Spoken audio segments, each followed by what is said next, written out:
pense que tout le monde connaît TikTok ici. C'est vraiment l'une des applications les plus connues au monde et tout le monde utilise cette application. Et vous vous en doutez, quand une appli est aussi connue et autant utilisée, c'est normal qu'il y a des créateurs qui se lancent dessus. Certaines personnes se sont lancées sur TikTok en étant complètement inconnues et ont fini avec des millions d'abonnés. Mais du coup, quand t'es dans cette situation, ça peut t'exposer à plusieurs problèmes. Comme le fait de pas réussir à gérer sa notoriété, le fait de peut-être prendre la grosse tête en voyant que tu as des milliers voire des millions d'abonnés, ou même juste de pas réussir à gérer la pression avec les haters et tout ça. Mais du coup, comme vous avez pu le voir au titre et à la miniature de la vidéo, on va parler de Esperanza. C'est une influenceuse qui a souvent été critiquée, qui a été pris par-ci par pas mal de personnes, et on va essayer de comprendre pourquoi. Et on va surtout constater que TikTok, ça peut changer ta vie dans le bon comme dans le mauvais. Enfin bref, avant de commencer la vidéo les gars, c'est très important, mais n'hésitez surtout pas à vous abonner à la chaîne YouTube. On tente les 30 000 abonnés avant le 30 juin, je compte réellement sur vous. La dernière vidéo que j'ai sortie, elle a fait plus de 10 000 vues, j'ai pris plus de 500 abonnés, donc les gars, vraiment merci, vous avez vraiment kiffé, ça me fait chaud au cœur. De plus, c'est comme toujours le lien de mon serveur Discord est en description, n'hésitez pas à le rejoindre pour pas louper les prochaines vidéos, les prochains lives. En plus de ça, vous pouvez bénéficier de plusieurs avantages en le rejoignant, donc n'hésitez pas. Et pour finir, vous commencez à connaître, mais on est tous les jours en stream sur Twitch à 19 h sur ma chaîne. Là-bas, on fait vraiment plein de choses, que ce soit de la react, du gaming, de la vie IRL, etc.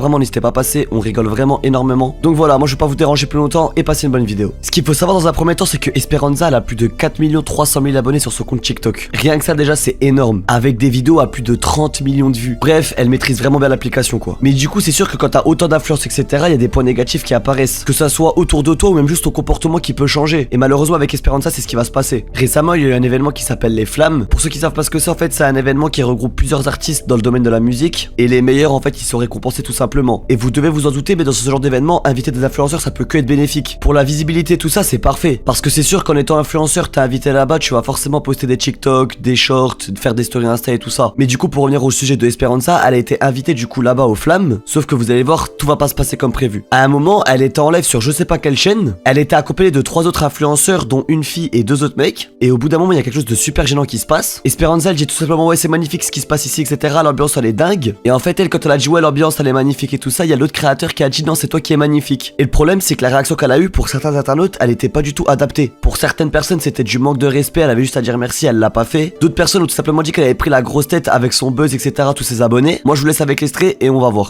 Hyper bien, l'ambiance magnifique, incroyable, j'ai trop hâte. Soit t'es magnifique.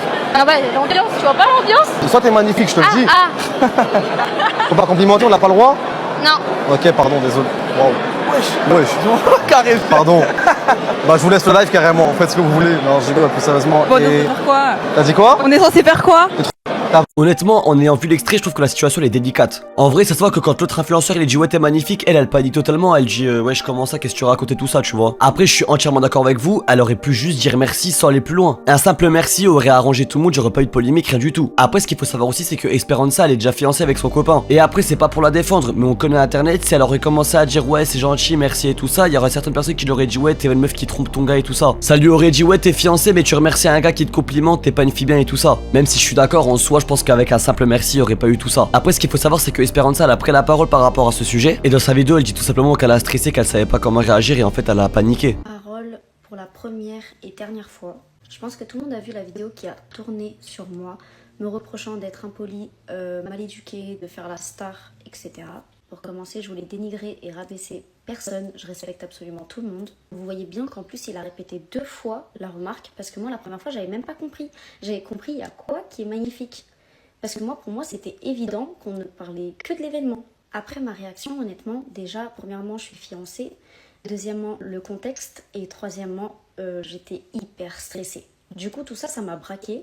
Et la seule réponse qui est sortie en fait de ma bouche, c'est non. Ben voilà, c'était automatique, genre voilà. Honnêtement, je sais pas trop quoi en penser en vrai. Et la plupart des internautes, ils sont aussi dans le même cas que moi. Certains sont là à dire ouais, elle fait trop la star, et d'autres sont là à dire ouais, mais en fait, elle respecte juste son mari et tout ça. Alors honnêtement, je pense vraiment pas que c'est une histoire de star, de pourquoi elle a pas dit merci. Je pense vraiment pas que c'est une histoire de buzz, d'abonnés, de grosse tête ou quoi que ce soit. Moi, si je devais donner mon avis, je pense surtout qu'elle avait peur de donner une réponse au gars parce qu'elle avait peur de se retrouver dans des polémiques juste après. Comme elle a dit dans sa vidéo, elle connaît internet et elle sait que les gens sont très très mauvais parfois. Donc forcément, si par exemple elle aurait dit ah merci, trop gentil et tout ça, certaines personnes lui auraient dit ouais, t'es pas une meuf bien et tout ça. Donc je pense que déjà de 1, elle était stressée et en plus elle savait pas comment réagir. Du coup elle a dit n'importe quoi en fait. Mais du coup ça revient au fait que TikTok ouvre des carrières à des personnes qui n'ont peut-être pas les capacités de gérer ça. Croyez-moi, des vraies stars françaises ou américaines, ils auraient très bien réagi à cette situation. Ça aurait pas créé un malaise ou quoi que ce soit. Là honnêtement on la voit, elle est complètement paumée, elle est paniquée, tout ça c'est pas normal en vrai. Et c'est là qu'on se rend compte que TikTok en fait ça peut être vraiment dangereux. Certaines personnes rêvent d'avoir du buzz, d'avoir des milliers voire des millions d'abonnés. Mais en fait les gars, quand t'es connu à ce point là ou tout ça, tu ne peux plus rien faire sans te faire critiquer. Je vous parle vraiment sérieux. À partir du moment où t'obtiens de la popularité, tu ne peux plus rien faire. Chacun de tes propos ils sont analysés, ils sont déformés et tout ça. En plus de ça, ce qu'il faut savoir avec Esperanza, en étant une fille qui s'expose sur les réseaux, etc., tu t'attends forcément à avoir des critiques sur ton physique. Et croyez-moi qu'elle, des critiques, elle en a subi aussi. Et pourtant, malgré tout, elle arrive quand même à faire abstraction de tout ça. Il y a beaucoup de créateurs qui se sont lancés sur les réseaux, ça a bien marché pour eux, et en fait, après, quand ils ont vu toute la haine, tous les haters, ils ont arrêté parce qu'ils ont pas réussi à garder le mental. Alors que elle, en soi, elle se fait tailler par son mental, par son physique, mais elle reste quand même là et elle dit rien. Et à partir du moment où t'arrives à encaisser ça, t'as clairement la mentalité pour être sur les réseaux sociaux. Mais en soi, y a pas que cette histoire de flemme qui pose problème aux personnes qui la regardent. Parfois, sur ce TikTok, on pourrait croire qu'elle veut provoquer en fait. Alors pour ma part, je pense vraiment pas qu'elle essaie de provoquer, je pense juste qu'elle se rend pas compte et qu'en fait, pour elle, y a rien de mal. Mais pour certaines personnes, en fait, ça pose vraiment problème. Je prends l'exemple de ce TikTok qu'elle a sorti récemment. On la voit, elle, avec 3 autres mecs. Et là, il suffit de voir le nombre de commentaires qu'il y a sous le TikTok, il y en a plus de 4000. Et je pense qu'en voyant les images, vous devez vous en douter, mais il y a certaines personnes qui ont l'esprit mal placé et qui ont pensé à des choses vraiment sombres. Et ça l'a vanné de ouf dans les commentaires. Quand je vous dis que les réseaux sociaux, les gars, c'est super dangereux, c'est vraiment réel. Si vous voulez vous lancer sur les réseaux, les gars, y a pas de souci, faites-le. Mais par contre, préparez-vous mentalement parce que vous allez en voir des belles. Hein. Mais du coup, sur la vidéo, elle fait vraiment rien de mal. Elle fait juste un TikTok avec les chanteurs de la musique, tout simplement. Comme j'ai dit juste avant, ça va que pour elle, y a vraiment pas de mal à ça en fait. Mais le problème, c'est que les gens, ils veulent co-interpréter ce qu'ils veulent comprendre, tout simplement. Et forcément, quand tu vois une fille avec 3 mecs comme ça, directement, tu penses à des trucs bizarres et tout ça, et ça va la vanner juste après. Et là, si on va plus loin, c'est qu'avec un simple TikTok comme ça peut vraiment partir plus loin, ça peut lui faire une mauvaise réputation, ça peut commencer à la harceler, ça peut vraiment partir loin. Et c'est pas le seul TikTok où les gens ont mal interprété ces vidéos. Il y en a vraiment plein d'autres. Je vous prends l'exemple de celui-ci. Le TikTok, il a fait 23 millions de vues. Et en fait, là, elle explique tout simplement une situation. Genre, elle dit que elle prend grave du temps à rentrer dans l'eau, alors que son daron, lui, il y va direct. Là, honnêtement, il y a vraiment rien de mal non plus, les gars. Vraiment, il y a rien du tout. Et à peine j'ouvre les commentaires, le premier commentaire que je vois, c'est Esperanza maillot de bain. En mode recherche bleue sur TikTok dans les commentaires. Je sais pas si vous voyez de quoi je parle. Mais du coup, en voyant ça, on se rend pas compte le nombre de détraqués qu'il y a sur les réseaux. La meuf, elle a juste pris une vidéo d'elle à la plage, en train d'expliquer une situation qui n'a rien de provoquant ou quoi que ce soit. Et il y a quand même des détraqués dans les commentaires qui disent, ouah, le boulot que je lui fais, Esperanza maillot de bain et tout ça. Vraiment, on se rend pas compte, c'est une folie. Alors oui, je suis d'accord, en 2025, il y a de plus en plus de personnes qui vendent leur corps sur internet, que ce soit les hommes ou les femmes. Certains profitent de TikTok, Instagram pour faire la promotion du coup de leur plateforme privée, ça je sais très bien. Et en général, pour faire leur promotion de leur plateforme, ils s'exposent à moitié habillés sur leur réseau. Donc là, ça pourrait être compréhensible que ça attire l'œil de certaines personnes. Mais dans la situation d'Esperanza, je comprends vraiment pas le délire. Bon, après, heureusement, il y a pas toute sa communauté qui est comme ça. Mais malgré tout, ça fait vraiment froid dans le dos. Et en vrai, faut pas être naïf, malgré qu'elle ait des millions d'abonnés, tous les commentaires comme ça sur elle, elle les voit en vrai. Et moi, je me dis comment elle réagit face à des commentaires de dalleux comme ça. Et en vrai, je parle de elle, mais croyez-moi, c'est pas la seule. Quand je vous dis que internet ça rend fou les gens, c'est vraiment vrai, les gens partent vraiment en vrille. Pour un rien, tu te fais critiquer, tu rentres dans des polémiques. Pour un autre truc, parce que t'es en maillot de bain, tu te fais traiter de Tana et tout ça. Donc ouais, la plupart rêvent d'avoir des milliers, voire des millions d'abonnés, mais croyez-moi, il y a vraiment beaucoup de défauts derrière tout ça. Enfin bref, je pense qu'on a fait le tour sur Esperanza. Si je devais répondre au titre, honnêtement, je pense vraiment pas qu'elle pose problème. Il y a des créateurs et créatrices bien plus problématiques sur YouTube, sur Instagram, sur TikTok que elle. Alors oui, pour ce qui s'est passé aux flammes, elle aurait pu dire un simple merci, mais bon, ça ira pas plus loin. Je trouve que le pressing, l'acharnement qu'elle a pris pour un truc aussi peu, c'était abusé. Après voilà, elle a été mature, elle s'est expliquée sur TikTok, elle a expliqué son ressenti. Elle aurait pu complètement vesquiller sans donner de nouvelles, mais elle l'a pas fait, donc tant mieux. Dites-moi si vous avez kiffé la vidéo. Dites-moi aussi en commentaire ce que vous en avez pensé, si vous avez des trucs à rajouter, c'est toujours intéressant. Comme je l'ai dit au début de la vidéo, les gars, mais abonnez-vous à la chaîne, on tente les 30 000 abonnés avant le 30 juin. Donc là, ce que vous allez faire, c'est que vous allez sur la vidéo en dessous, vous scrollez comme ça, vous appuyez sur le bouton s'abonner. Allez-y,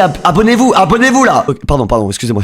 Non, plus sérieusement, le lien de mon serveur Discord est en description, n'hésitez pas à le rejoindre pour pas louper les prochaines vidéos, les prochains lives, et en plus de ça, vous pouvez bénéficier davantage, donc n'hésitez pas. Et pour finir, c'est très important, mais on est tous les jours en live à 19h sur ma chaîne Twitch, là-bas on fait du gaming, de la react, des live IRL, plein de trucs. Et à l'heure où cette vidéo elle sort, on sera en live à 19h, donc n'hésitez pas, dès que vous avez fini la vidéo les gars, vous venez en live et on va passer un bon moment. Enfin bref, moi je vous dis à plus pour une prochaine vidéo, et merci de m'avoir écouté.